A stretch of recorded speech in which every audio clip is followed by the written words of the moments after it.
thanks to this moment, millions of people are now obsessed with the resume of one man, Scott Kelly. Monday, I got a message from a buddy of mine while sitting in class saying, "Hey, dude, you're going famous on TikTok." This video was taken by Jen Wilson at a Jonas Brothers concert in Buffalo last week, when she and her friend noticed that the man in front of them was, instead of singing along, scrolling through a PDF of this Army veteran's job history. I thought to myself, like, this is the stuff you see on the internet. Like, this isn't something you see in real life. And also, we're at a Jonas Brothers concert. A week later, the video now has more than 50 million views on TikTok, with commenters rooting for Scott's prospects. Even Nick Jonas trying to hype up Scott, saying his work ethic and critical thinking inspired one of their song lyrics. Even though, brace for this, Scott says he had never actually heard of the Jonas Brothers. I'm not judging. There are things I don't know all the time.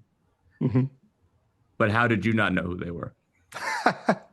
Yeah, pop culture has never been my strong suite. Not only that, Scott says he had not actually applied for any jobs. His resume had just gotten into the hands of another veteran named Brandon, who tries to hire local veterans in the area. In fact, he and I served in the Army together, actually way back in the day.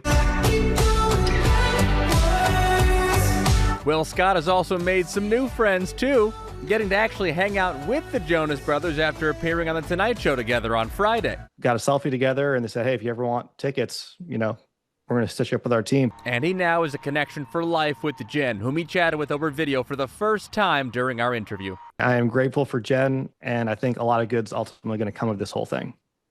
So for the record, guys, Scott says he is happily employed, but he says his LinkedIn has been blowing up and, quote, "it's hard to ignore good opportunities," so he's reading them a little bit.